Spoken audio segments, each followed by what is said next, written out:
সম্মানিত হাজিরিন, আমরা যারা মাদ্রাসায় পড়াশোনা করি আর আমরা দ্বীনি শিক্ষায় শিক্ষিত হই, আর যারা স্কুল কলেজ ইউনিভার্সিটিতে পড়াশোনা করে তারা জেনারেল শিক্ষায় সাধারণ শিক্ষায় শিক্ষিত হয়। আমরা যারা মাদ্রাসায় পড়াশোনা করি আমাদের বিষয়টা একটু ভিন্ন, এটা আমাদেরকে বুঝতে হবে। কারণ কলেজ ইউনিভার্সিটিতে পড়ার পর একটা ছাত্র ইংরেজি প্রফেসর হয়, ইঞ্জিনিয়ার হয়, ডাক্তার হয়, দুনিয়ার অনেক বড় বড় পদের চাকরি পায়। কিন্তু মাদ্রাসায় যারা পড়ে তাদের অবস্থাটা ভিন্ন। তারা প্রথম শ্রেণী মাদ্রাসার দাখিল, আলেম, ফাজেল, কামেল শেষ করার পর সে কিন্তু সাধারণ মানুষ থাকে না। রাসূল পাক সাল্লাল্লাহু আলাইহি ওয়াসাল্লামের ভাষায় সেই মানুষটা নবীর চেয়ারে বসে। বলেন সুবহানাল্লাহ। একজন সাধারণ শিক্ষার মানুষ পরকালে নাজাত পাইবে কিনা, সে আমল করতে পারবে কিনা, সেটা কঠিন ব্যাপার। কিন্তু যারা নবুয়তের চেয়ারে, নবীদের চেয়ারে বসবে রাসূল পাক সাল্লাল্লাহু আলাইহি ওয়াসাল্লামের সাথে, তারা বিনা হিসেবে জান্নাতে চলে যাবে।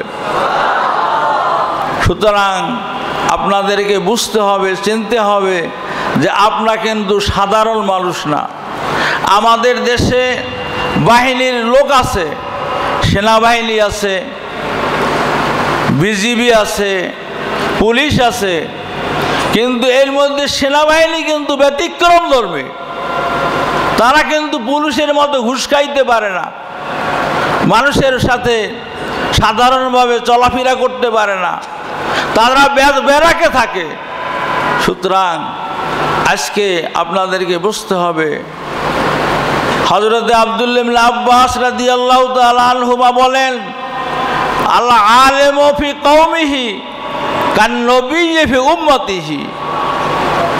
একজন আলেম তার এলাকার, তার নিজ জাতির মাঝে তার মর্যাদা কেমন, যেমন উম্মতের মাঝে নবীর মর্যাদা। সুতরাং আপনারা কিন্তু সাধারণ মানুষ না, আপনারা কিন্তু একজন নায়ক নবী। এই যুগের মানুষ রাসূল পাক সাল্লাল্লাহু আলাইহি ওয়াসাল্লামকে দেখতে পায় নাই, সাহাবায়ে কেরামকে দেখতে পায় নাই, মাযহাবের ইমামদেরকে দেখতে পায় নাই, এই মুহাদ্দিসিনে কেরামকে দেখতে পায় নাই। এই যুগের মানুষ সত্যের মাপকাঠি, ইসলামের মসলা মসাইল সমাধান গ্রহণ করবে আপনাদের থেকে। সুতরাং আপনারা হইলেন বর্তমান যুগের ইসলামকে দুনিয়ায় টিকিয়ে রাখার জন্য, ইসলামকে জিন্দা করার জন্য আপনারাই হলেন একমাত্র ধারক ও বাহক। এই যুগে রসুলও আসবে না, এই যুগে মাহবুবও আসবে না, আপনাদেরকে দায়িত্ব পালন করতে হবে। সুতরাং আপনাদেরকে সেইভাবে, কলেজের ছাত্র একটা মেয়ের হাত ধরে রাস্তায় হাঁটতে পারে,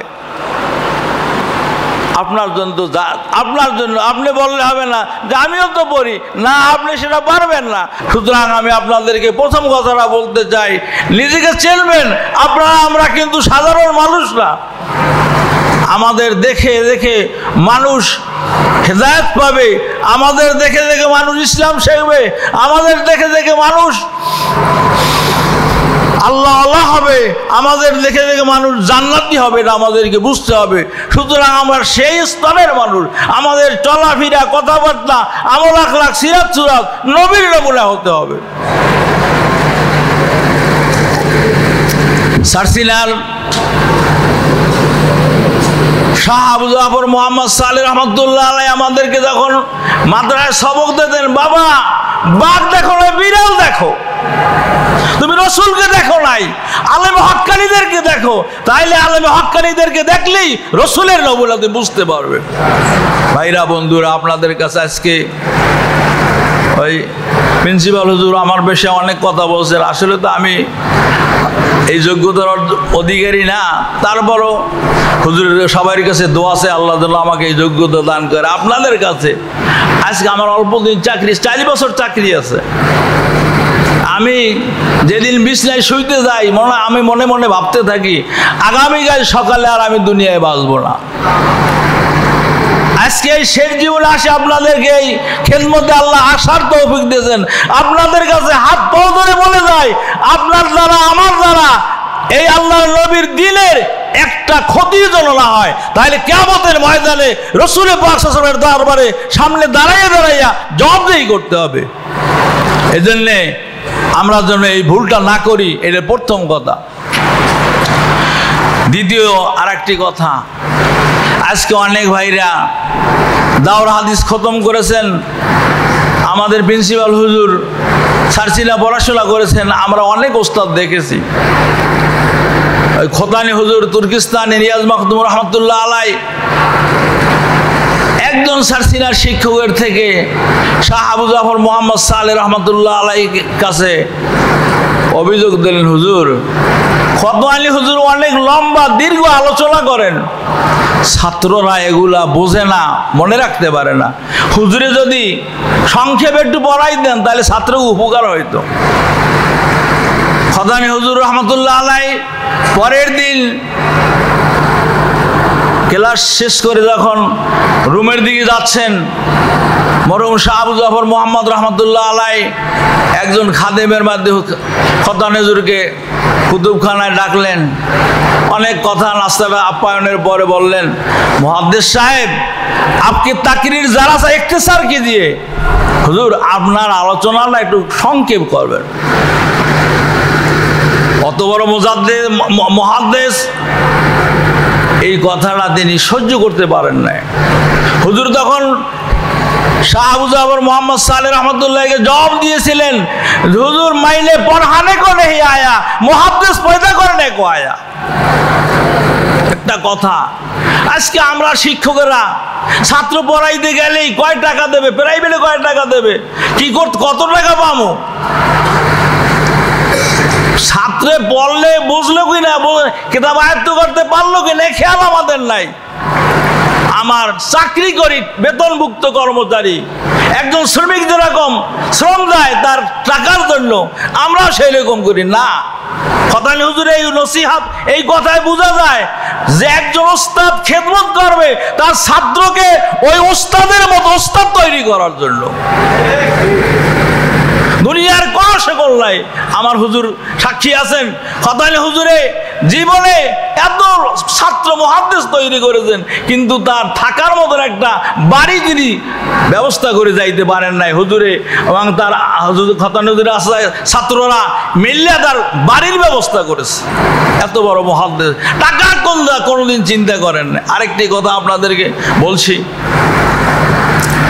খোতানি হুজুর সারসিনা দারুস সুন্নাত কামিল মাদ্রাসায় খেদমত হাদিসের খেদমত করেন, তখন তার বেতন মাত্র তৎকালীন যুগে 500 টাকা। তখন মাদ্রাসার একজন শিক্ষকের বেতন ছিল 5 টাকা, 10 টাকা, 25 টাকা, 30 টাকা, 40 টাকা, অল্প বেতন ছিল। খোতানি হুজুরের বেতন এলো 500 টাকা। তখন নোয়াখালী ইসলামিয়ার থেকে আমার ওস্তাদের মুখে শোনা, তিনি বলছেন যে নোয়াখালী ইসলামিয়া মাদ্রাসার প্রিন্সিপাল সাহেব কমিটির লোক হুজুরকে বললেন, হুজুর আপনি তো সারসিনা মাদ্রাসায় হাদিসের খেদমত করেন, আপনি বেতন পান 500 টাকা, আর আপনি যদি আমাদের মাদ্রাসায় খেদমত করেন তাহলে আপনাকে আমরা বেতন দেব 1500 টাকা, 3 গুণ, আপনাকে আরো 1000 টাকা বৃদ্ধি করে দেব। হুজুর শুনে বললেন, দেখেন মাওলানা সাহেব, আমি সারসিনা দারুস সুন্নাত এসেছি দর্শে হাদিসের খেদমত করার জন্য, হাদিসের খেদমত করার জন্য। আপনার ওই মাদ্রাসার চাইতে আমার এই দারুস সুন্নাতে হাদিসের খেদমত বেশি হয়, এই জন্য আমি আপনাদের ওই 1500 টাকার জন্য আমি যাব না, আমি হাদিসের খেদমত করব। কত বড় মুখলেস মানুষ! আজকে আমরা হাদিসের খেদমত, কোরআনের খেদমত, তাফসিরের খেদমত বাদ দিয়া বিভিন্ন জায়গায় দুনিয়ার মোহে চলে যাই। হাদিসের চিন্তা করে দিন ইসলাম জিন্দা করার চিন্তা করি না। আলহামদুলিল্লাহ দিন জিন্দা করার দায়িত্ব। সুতরাং আপনাদেরকে বুঝতে হবে আমরা টাকার মোহ, এখানে মনে রাখতে হবে আমাদের এলমে দিন শিক্ষার বিধানে দুনিয়ার কোনো মোহ থাকবে না, সম্মানের মোহ থাকবে না, পদের মোহ থাকবে না, টাকা পয়সার মোহ থাকবে না।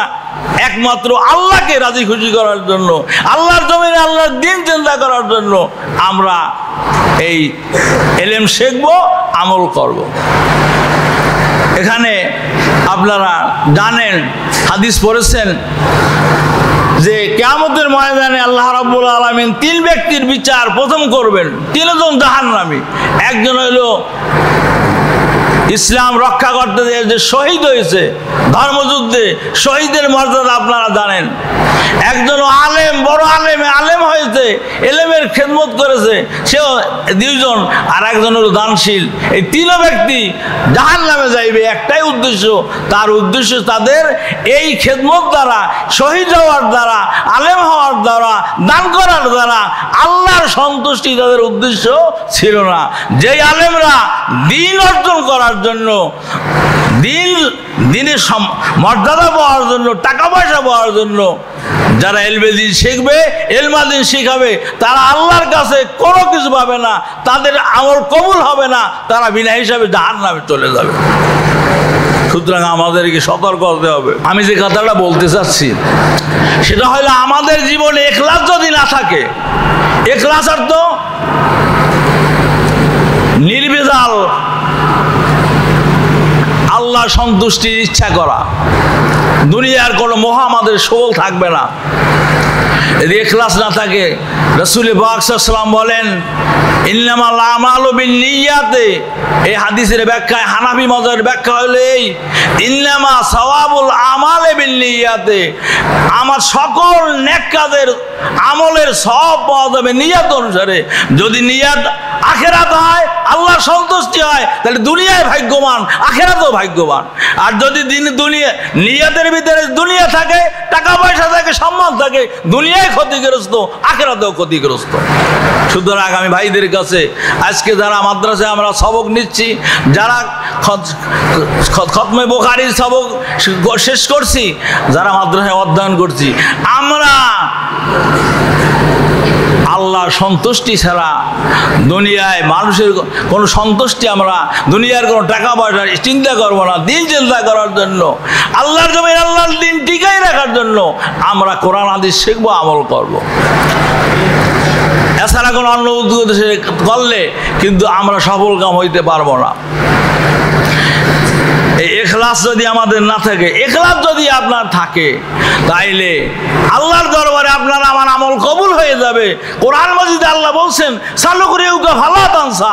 সালুকরিউকা আপনার অর্থ জানেন, সালুকরিউকা হে নবী আমি আপনাকে পড়াই দেব, ফালা তানসা আপনি ভুলবেন না।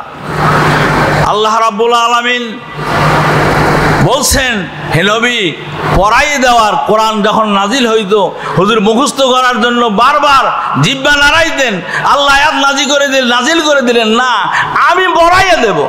যারা আলেমে হক্কানি হবে, তারা ওই নবীর উত্তরসূরি, তারা নবীকে আল্লাহ যেরকম গাইবে পড়াই দিত, আমার বিশ্বাসে আয়াত অনুসারে হক্কানি আলেমদেরকে আল্লাহ ইলমে লাদুল্লির দ্বারা মালামাল করে দেবেন। সুতরাং আপনার ইখলাস মানে আপনার জীবন কবুল, দুনিয়ায় কবুল, আখিরাতেও কবুল। আপনি দুনিয়ায় সফল, আখিরাতেও সফল। আর আপনার আমার ইখলাস নাই, দুনিয়া ক্ষতিগ্রস্ত, আখিরাতেও ক্ষতিগ্রস্ত। সুতরাং ভাইদের খেদমতে আমি হাত জোড়ে করে বলে গেলাম, আমার মৃত্যুর সময় আমি মনে করি বেশি বাকি নাই। আল্লাহ আপনাদের খেদমতে হাজির করছেন, আমার এই কথাগুলো যেন আমার পরকালের নাজাদের ওসিলা হয়। আরেকটি বিষয় মনে বলতে চাই, সেটা হইল বর্তমান যুগে আমার একজন ওস্তাদ বলছেন বাবা দুইটা জিনিস চলে না। একটা হলো পর্দা, এই যুগে পর্দা চলে না, পর্দা নাই, পর্দা ফরজে দায়, পর্দা নাই। আর একটা হইলো হালাল খানা। হযরতে সাদ বিন আবি ওয়াক্কাস রাদিয়াল্লাহু তাআলা আনহুর রাসূল পাক সাল্লাল্লাহু আলাইহি ওয়াসাল্লামের খেদমতে বসা ছিলেন, আয়াত নাজিল হয়েছে ইয়া আইয়ুহান নাস কুলু মিম্মা ফিল আরদি হালালান তাইয়্যিবা। মানুষেরা আল্লাহর জমিনে হালাল খানা খাও। তখন সাদ বিন আবি ওয়াক্কাস রাদিয়াল্লাহু তাআলা বললেন, হুজুর আপনি আমার জন্য দোয়া করেন, আল্লাহ যেন আমাকে মুস্তাজাবুদ দাওয়াত বানায়, অর্থাৎ যেই দোয়া আমি আল্লাহর কাছে করব সেই দোয়াই আল্লাহ কবুল করবে, আমার দোয়া ফিরেই দেবে না, আমাকে এইরকম মুস্তাজাবুদ দাওয়াত বানাই দেয়, এই দোয়াটা আপনি আমার জন্য করেন। সাদ বিন ওয়াক্কাস রাদিয়াল্লাহু তাআলা এর জবাবে রাসূল পাক সাল্লাল্লাহু আলাইহি ওয়াসাল্লাম বললেন, এ সাদ শুনে রাখো, তোমার পানাহারের বস্তুটা হালাল করো, তোমার পোশাকটা হালাল করো, তোমার রিজিকটা হালাল করো, তুমি মুস্তাজাবুদ দাওয়াত হয়ে যাবে। ভাইরা, হালাল খানা খাইলে যদি মুস্তাজাবুদ দাওয়াত হয়, আর আপনি সামনে আপনার রমজানের, রজবের পরে শাবান, শাবানের পরে রমজান, রমজানের যে মালিকের দ্বারে আল্লাহর চিন্তা বোঝেন না আপনারা, আল্লাহর কোনো ছেলে নাই, আল্লাহর কোনো মেয়ে নাই, আল্লাহর কোনো স্ত্রী নাই, পুত্র নাই, আল্লাহর রহমতের কোনো শেষ নাই। রাসূল পাক সাল্লাল্লাহু আলাইহি ওয়াসাল্লাম বলেন, আল্লাহ হাদিসে কুদসি, আল্লাহ তাআলা রহমতকে 100 ভাগ করেছেন, 100 ভাগ করে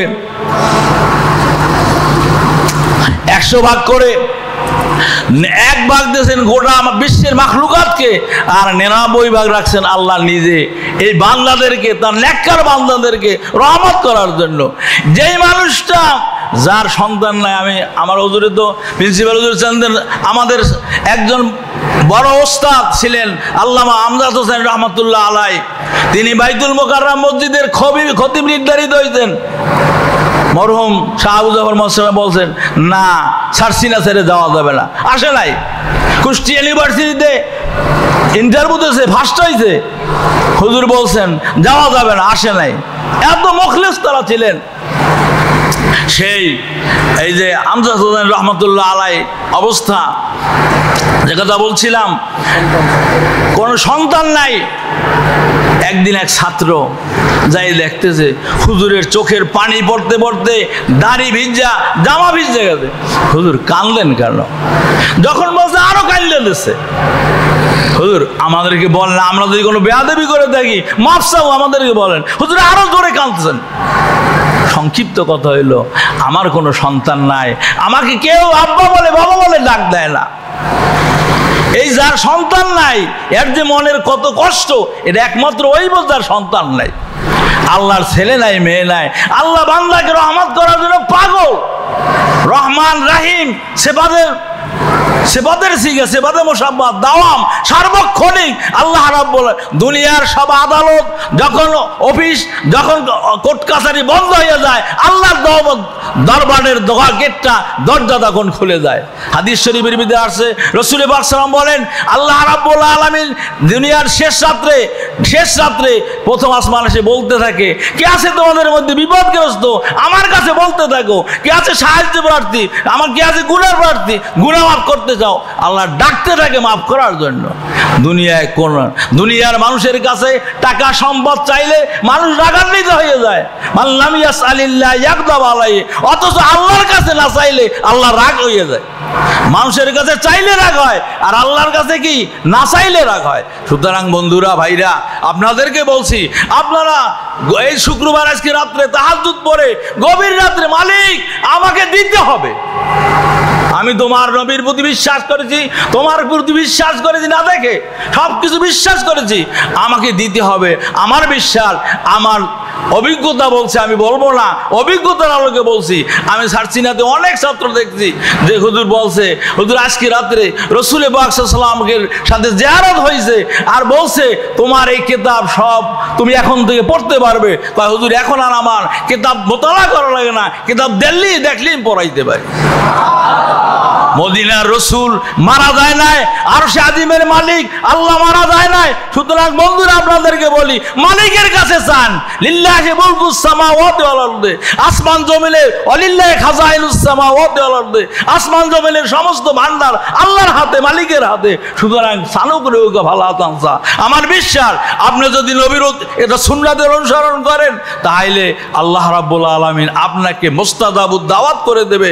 আপনি যদি হালাল খান, মুস্তাজাবুদ দাওয়াত করে দেবে। আপনার ইলমের অভাব, তাকওয়ার অভাব, আমলের অভাব, ইলমে লাদুন্নি দিয়ে আল্লাহ রাব্বুল আলামিন আল্লাহর গায়বী সাহায্য দ্বারা আল্লাহ আপনাকে পরিপূর্ণ করে দেবেন। বলুন আমিন। আর একটি বিষয় বলতে চাই সেটা হলো আজকালকে আলেম ওলামাদের ভিতরে নতুন একটা ট্রেডিশন হয়েছে, দাড়ি রাখা এটা সুন্নাত, এটা জরুরি না।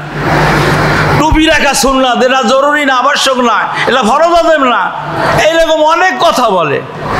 আমাদের শাহ আবু জাফর মোহাম্মদ সালেহ রহমতুল্লাহ আলাইহি একদিন নসিহত করে বললেন যে একজন শিল্পী যে ছবি আঁকে তাকে রাজা বলতেছে যে শিল্পী তুমি আমার পিঠে একটা বাঘ আঁকে দেওয়া, যাতে সমস্ত প্রজারা আমাকে বাঘের মতন ভয় করে। তাহলে আসেন আপনি গেছে এখন তুলি দিয়া পিঠে ওই ছবি অঙ্কন করতে, এখন চামড়ায় ব্যথা লাগে। এই শিল্পী তুমি কি করো? কয় যে আমি বাঘের মাথা আঁকতেছি। কয় যে না না, এটাই খুব ব্যথা পাই, এটা বাদ দিয়ে আর একটা আঁকো। তারপর শালু ফারে শুরু করছে, লেজ আঁকতেছে, লেজ আঁকে, এটা আঁকতে গেল ব্যথা লাগে, কারণ এটা বাদ দিয়ে আর একটা আঁকো। এরপর আঁকতে গেছে চামড়া, ওই যে শরীরের চামড়াটা, এটা আঁকতে এটাও ব্যথা লাগে। কয় যে তুমি এমন একটা বাঘ আঁকে দেবে আমার পিঠে যেটায় লেজ নাই, যেটায় মাথা নাই, যেটায় চামড়া নাই। বন্ধুরা বলেন এরকম কোনো বাঘ আছে দুনিয়ায়? পাওয়া যাবে? কোনোদিন সম্ভব না। সুতরাং খেলাফে পয়গম্বর কিসেরা গুজিদ কে হাজগেজ না মাবনজিল লাকা হাজরসিদ, নবীর বিরুদ্ধে আচরণ করে যে দুনিয়ায় চলবে সে কোনোদিন আল্লাহ পর্যন্ত পৌঁছতে পারবে না।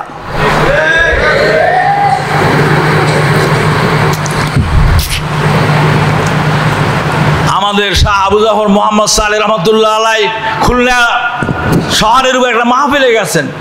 মাহফিলে ওয়াজ করার পরে হুজুরের রুমে বিশ্রাম করতে গেছেন। হুজুরের শরীর অনেক তো সফর করেন, কষ্ট। একটা লোক ভিতরে ঢুকছে, ঢোকার পরে সে ঢোকার পর কয় ভাই কে আসছেন, আমার পাওটা একটু ব্যথা করে, একটু চাপ দেন। ওই লোকটা ছিল আমাদের সেলসেলাপন্থী না, ভিন্নপন্থী, নাম বলবো না। উনি বললেন কি, হ্যাঁ আমি কি তোমার পাও টেপতে আইছি নাকি? হুজুরে চোখ খুললা তাকাই দেখছে, আর কিচ্ছু বলেন না। ওই লোকটা বাড়ি চলে গেছে। এখন রাত্রে স্বপ্নে দেখতেছে একটা ঘরের ভিতরে চতুর্দিক দিয়ে জানলা দিয়ে আলো পড়তেছে। উনি গেছে, কি ভাই এখানে কি এত আলো কেন? কয় যে জানেন না, এখানে তো রসুল পাক আসছে, রসুল পাক নূরের আলো আমরা সবাই দেখতেছি। তাহলে আমি একটু রসুল পাক সাথে দেখা করুন। জানলা দিয়ে বলতেছে, হুজুর আমি একটু আপনার সাথে দেখা করতে চাই। তখন সে বললেন যে না, আমার সাথে তুমি সরাসরি দেখা করতে পারবে না, দরজা থেকে ঘুরে আসো, দরজায় যে দাঁড়ানো আছে তার অনুমতি নিয়ে আসো। দরজায় যাইয়ে দেখে দরজার সামনে দাঁড়ানো আছে শাহ আবু জাফর মোহাম্মদ সালেহ রহমতুল্লাহ আলাইহি। বুঝলেন? আপনি যদি রসুলের আশেক হন, আপনি যদি আল্লাহর আশেক হন, আপনি যদি হালাল খানা খান, আপনার মধ্যে ইখলাস থাকে, আপনার ভিতরে তাকওয়া থাকে, আপনি জানেন দুনিয়ার কণ্ঠ আল্লাহ লা ইয়ানজুরু ইলা সুওয়ারিকুম আমওয়ালিকুম ওয়ালাকিন ইয়ানজুরু ইলা কুলুবিকুম আমালিকুম। আল্লাহ তোমাদের চেহারা দেখে না, তোমাদের অবস্থা দেখে না, তোমাদের অন্তর দেখে। আপনারা জানেন বেলাল রাদিয়াল্লাহু তাআলা আনহু রাসূলের মুয়াজ্জিন ছিলেন, কালো ছিল। একদল নতুন মেহমান এসে বলল, আইনা আযাদান নবিয়্যু হাযাল গুরাব, হুজুর এই কালো কাকটা কোথায় পাইছে? যাই হোক, সংক্ষিপ্ত কথা হইল বেলাল রাদিয়াল্লাহু আযানের ভিতরে জড়তা, জিহ্বায় জড়তা ছিল, আশহাদু আন্না পুরা উচ্চারণ করতে পারতেন না। সাহাবায়ে কেরাম বললেন কি, হুজুর একটু নতুন ভালো মুয়াজ্জিন, নতুন মুসলমান আসতেছে, তারা একটু ভালো আযান শুনতে চায়, একজন নতুন মুয়াজ্জিন দেন, কণ্ঠস্বর ভালো। সংক্ষিপ্ত কথা, নতুন মুয়াজ্জিন নিয়োগ দিয়েছে। এই ওয়াক্তে নামাজের পরে জিবরাইল আলাইহিস সালাম আইয়া বললেন, ইয়া রাসূলুল্লাহ, ইয়া হাবিবাল্লাহ, আজকের এই ওয়াক্ত নামাজে আযান হয় নাই কেন? আল্লাহ রাব্বুল আলামিন জানতে চাইছে। রাসূল পাক সাল্লাল্লাহু আলাইহি ওয়াসাল্লাম বললেন, কি বলো? কত মধুর স্বরে কণ্ঠ সুন্দর স্বরে আজান হয়েছে। কয় যে না হুজুর, এতদিন বেলাল আজান দিয়েছে, হে আজানের তোতলা জড়তার আজান আরশে আজিমে পৌঁছে গেছে, আর আজকে সুন্দর কণ্ঠের আজান আরশে আজিমে পৌঁছে না। সুতরাং ভাইরা আপনাদের কাছে বলতে চাই, আপনার যদি তাকওয়া থাকে, আপনার যদি ইখলাস থাকে, আপনার যদি ইত্তেবায়ে রাসূল থাকে, হুব্বে রাসূল থাকে, হালাল খানা থাকে, আপনার ইবাদত, আপনার আমল, আপনার কোরআন তেলাওয়াত দুনিয়ায় থাকবে না, আরশে আজিমে চলে যাবে। দলিল ইলাইহি ইয়াসাদুল কালিমুত তাইয়্যিবু ওয়াল আমালুস সালিহু ইয়ারফাহু। আল্লাহ বলেন পবিত্র কালেমা আল্লাহর কাছে চলে যায়, আমল আল্লাহর কাছে চলে যায় যদি ইখলাস থাকে। সুতরাং এই যে একটা জিনিস আমরা নফল করতে যাই না, অথচ আমি বুখারী শরীফের হাদিসে কুদসিতে আছে, লা ইয়াজালুল আবদু ইয়াতাকাররাবু ইলাইয়া বিন নওয়াফিল, নফল ইবাদতের দ্বারা বান্দা আল্লাহর নৈকট্য লাভ করে। আমরা সুন্নাত মানতে চাই না, আমরা নফল মানতে চাই না, আমরা মুস্তাহাব মানতে চাই না। আসলে শরিয়াতে আকায়েদের কিতাব খুলে দেন, লেখা আছে ইস্তেহজা আলা শরিয়াতে কুবরুন, শরিয়াতের একটা ছোট্ট মুস্তাহাব নিয়েও যদি কেউ ঠাট্টা বিদ্রুপ করে, উপহাস করে, তাইলে সে কাফের হয়ে যাবে। বলেন নাউযুবিল্লাহ। সুতরাং ভাইরা অনেক কথা, এই কয়েকটা কথা বললাম। আপনার ইখলাস চাই, আপনার তাকওয়া চাই, আপনার হালাল খানা চাই, আপনার ইত্তেবায়ে রাসূল চাই, আর আপনার নফল ইবাদত চাই। তাইলে আল্লাহ বলছেন আমরা দুনিয়ায় বসবাস করি, মরার সময় সবাই চিন্তা, স্ত্রী পুত্র মা বাপ ছেলে আত্মীয় স্বজন ছেড়ে যায়, কোথায় যাচ্ছি, আমার মৌত কেমন হবে, আমার কবর কেমন হবে, আমার পরকাল কেমন হবে, আমার পুলসিরাত কেমন হবে, আমার হিসাব নিকাশ কেমন হবে, চিন্তায় অস্থির। আল্লাহ রাব্বুল আলামিন যারা হক্কানি উলামায়ে কেরাম, যারা আউলিয়ায়ে কেরাম, তাদের ব্যাপারে আল্লাহ রাব্বুল আলামিন সব নেককার বান্দাদের মৃত্যুর কথা আল্লাহ বলছেন, ইন্নাল্লাযীনা ক্বালু রাব্বুনাল্লাহ, আল্লাহ বলেন নিশ্চয়ই যারা বলবে আমি আল্লাহ, আল্লাহ ক্বালু রাব্বুনাল্লাহ, আল্লাহ আমাদের পূর্ব আল্লাহ, এই কথাটা যারা বলবে, সুম্মাস্তাকামু, এরপরে এইটার উপর অটল থাকবে, তাতানাজ্জালু আলাইহিমুল মালায়েকা, এই সুন্নাতের উপর, এই তাকওয়ার উপর, এই ইখলাসের উপর যদি তার মৃত্যু এসে যায়, তাহলে তাতানাজ্জালু আলাইহিমুল মালায়েকা। মুফাসসিরিনে কেরাম বলেন এই লোকটার কাছে রহমতের ফেরেশতা নাজিল হবে অসংখ্য, তিন জায়গায়, কবরে, হাসরে, আর কবর থেকে উঠার সময়, কবরে রাখার পরে, কবর থেকে ওঠার সময়, হাসরের ময়দানে, তিন জায়গায় ফেরেশতারা নাজিল হয়ে বলবে কি, আল্লাহ তাখাফু ওয়ালা তাহজানু, তোমার ছেলে মেয়ে রেখে দাও, তোমার স্ত্রী পুত্র সব হারাইয়ে দাও, তোমার কোনো ভয় নাই, তোমার কোনো চিন্তা নাই পরকালের। ওয়াবশিরু বিল জান্নাহ, আর দুনিয়ার চাইতে বড় উত্তম জায়গা হলো জান্নাত, সেই জান্নাতের সুসংবাদ দাও তোমরা, আল্লাযী কুনতুম তুআদুন, যেই জান্নাতের তোমাদেরকে ওয়াদা দেওয়া হয়েছিল। এরপরে জান্নাতে একা থাকবো কেমনে, চলবো কেমনে, একা তো মন টেকে না। আল্লাহ কোরআনে জানাই দিলেন, ফেরেশতারা বলতেন নাহনু আউলিয়াউকুম বিল হায়াতিদ দুনিয়া ওয়াল আখিরাহ, আমরা ফেরেশতাই তোমাদের দুনিয়াও বন্ধু, আখিরাতেও বন্ধু। সুতরাং এই আল্লাহওয়ালা, এই হক্কানি আলেম, এই আশেকে রাসূলওয়ালা, যদি তাজকিয়াওয়ালা বলতেন, যদি কদ আফলাহা মান যাক্কাহা ওয়া কদ খাবা মান দাসসাহা, যে আত্মশুদ্ধি করেছে সে সফল কাম হবে, যে আত্মশুদ্ধি করলো না সে ধ্বংস হয়ে যাবে। এই গুণে গুণান্বিত হইয়া যদি আপনি যায় নামাজে দাঁড়ান, আপনার নামাজ জমিনে থাকবে না, আর সে আজিমে চলে যাবে। কিতাবের ভিতরে লেখা আছে হযরত আলী রাদিয়াল্লাহু তাআলা আনহুর পায়ে বনিল মুস্তালিকের যুদ্ধে তীর ঢুকেছিল। সাহাবায়ে কেরাম তার তীর বের করার জন্য অনেক চেষ্টা করেছেন, কিন্তু বের করতে পারেন না। রাসূল পাক সাল্লাল্লাহু আলাইহি ওয়াসাল্লাম বললেন, হে আমার সাহাবীরা, আলীকে কষ্ট দিও না, নামাজে যখন আলী দাঁড়াইবে তখন আলীর পা থেকে তীর খুলে নিও। আলী রাদিয়াল্লাহু তাআলা নামাজে দাঁড়াইছেন, সাহাবায়ে কেরাম মিলে আলী রাদিয়াল্লাহুর পা থেকে তীর খুলে নিয়েছেন, কিন্তু আলী রাদিয়াল্লাহু তাআলা বলতে পারেন না যে তার তীর কি হয়েছে। নামাজের ভয়ে বললেন যে আমার পায়ে তীর ছিল, সে তীর কোথায় গেছে? রাসূল বললেন, ও আলী, তোমার নামাজের সময় তোমার পায়ের তীর খুলে নেওয়া হয়েছে। সুতরাং এই ইখলাস নিয়ে, তাকওয়া নিয়ে, হালাল খানা নিয়ে, পর্দা নিয়ে, হক্কানি আলেম হয়ে যদি আপনি আল্লাহর সামনে নামাজে দাঁড়াইতে পারেন, আনতা আবুদাল্লাহ কান্নাকা তারা, এইভাবে নামাজ আদায় করতে পারেন, তাইলে আপনাদের নামাজ আরশে আজিমে চলে যাবে, আল্লাহর দরবারে চলে যাবে, আর জান্নাতের চাবি হবে, পরকাল ইহকাল মুক্তির নাজাত হবে। আল্লাহ রাব্বুল আলামিন আমাদেরকে এই হক্কানি আলেম যারা পিছনে চলে গেছেন, তাদের আসলাফ যারা চলে গেছেন, তাদের মতো হক্কানি আলেম হয়ে, ওলিয়ে কামেল হয়ে, হাদি হয়ে, এক একজন আশেক রসুল হয়ে দুনিয়ার থেকে আল্লাহ বিদায় হওয়ার তৌফিক দান করেন। আমিন।